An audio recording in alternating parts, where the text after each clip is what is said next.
The majority of violent fantasizers never act. What makes the ones who do cross over? The daydreamer steps out of his trance and into a stranger's house.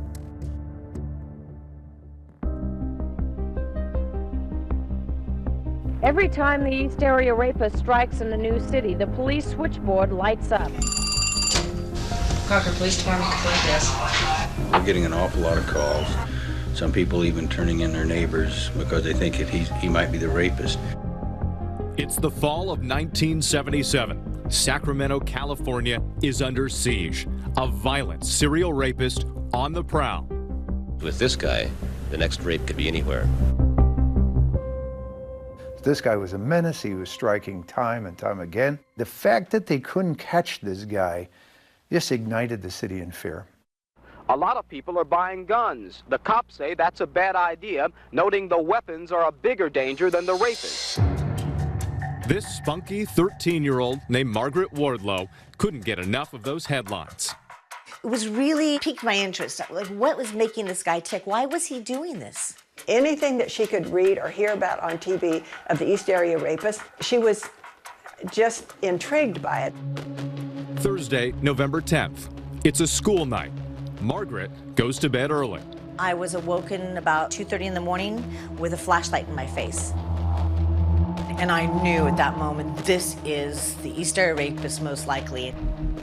Margaret's mother tied up in the next room, the rapist stacking plates on her back. He did that with so many of the victims when there was more than one person in the house. Why would he stack the plates? So if he heard anybody moving, he was right back and told them, don't move, I'm gonna kill you, I'll kill you. Like an alarm system? Yes, like an alarm system. The whole time he'd been threatening me, he'd been saying, do you want to die? And I answered him very clearly, saying, I don't care. He said, I'm going to kill you, and you told the serial rapist, I don't care. I knew by telling him this, he most likely would leave sooner than later. He wasn't getting what he wanted. He wanted fear. He wanted to see fear in me. Margaret was probably the strongest young victim I have ever talked to. She was victim number 27, but the attacks continued to escalate, now spreading to neighboring cities. He moved on to Stockton, Modesto, and Davis. He surfaced in Concord and San Ramon. Then 2 nights ago, he hit Fremont. The East Area Rapist taunting his victims even further with chilling phone calls.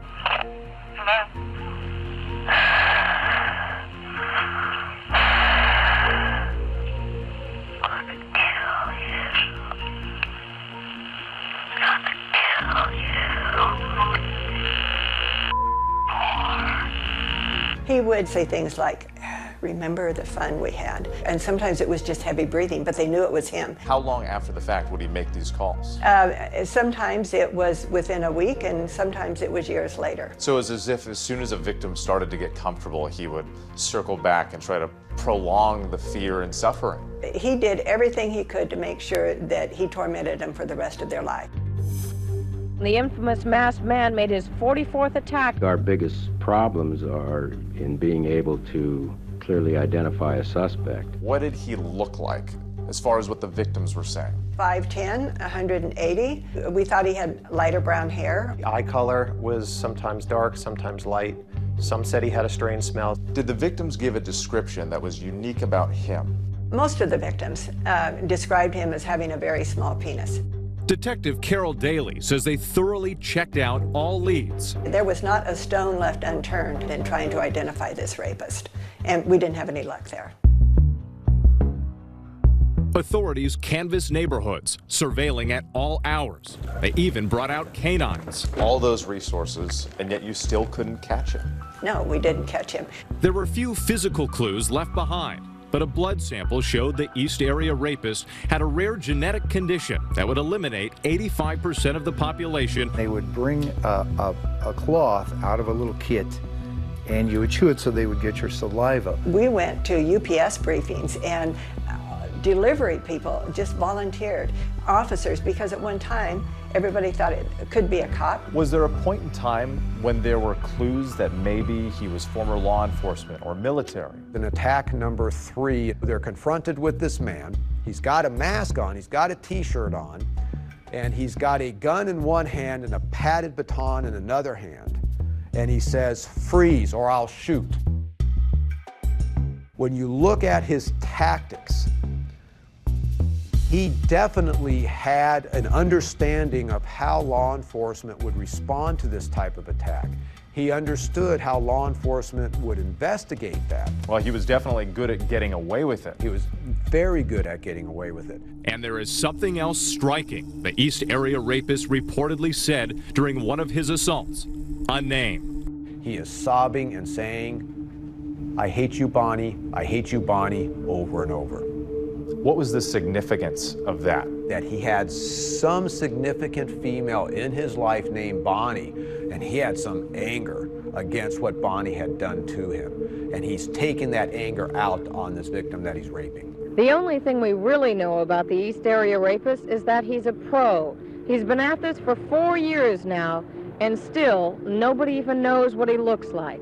We felt that our next call was going to be to a homicide. We really felt he was ready to kill. Suddenly, the spree of sex assaults stopped abruptly in 1979 with no rhyme or reason. What investigators didn't know was their biggest fear had come true. The rapist re-emerging in Southern California, now a killer. It can happen to you, and it apparently can happen without reason or motive. 10 murders in succession, earning him the nickname Original Night Stalker.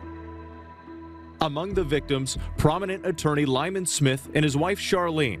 Daughter Jennifer was just 18 at the time. He was bigger than life. He loved to laugh. Charlene was vivacious, musical, loved to cook. She had a flair for style. They had been bludgeoned in the head with a log that had been collected from a wood pile outside the house. It was horrible to think you're blindfolded, your hands are bound, they're behind your back. Charlene's body was processed for sexual assault evidence, and semen was found. Police preserved that semen sample from Charlene Smith's rape kit. It would take 17 years to match the killer's DNA to the DNA collected at 3 other murder scenes. So they worked them independently for many, many, many years. It wasn't until the advent of DNA technology in the mid-90s that they were able to link a crime. Then, 4 years later, in a stunning development, authorities are finally able to connect the original Night Stalker to the East Area Rapist. This serial offender was probably one of the most prolific, certainly in California, possibly within the United States. Your serial rapist in Northern California was the same serial killer they were dealing with in Southern California. How significant was that development? Holy smokes, this is like the big break, because they got more insight, 50 cases worth of investigation. Now they know the rapist and the killer are one man. A 10-year crime spree spanning 500 miles, at least 12 murders and 50 rapes, investigators say, now rebranded as the Golden State Killer.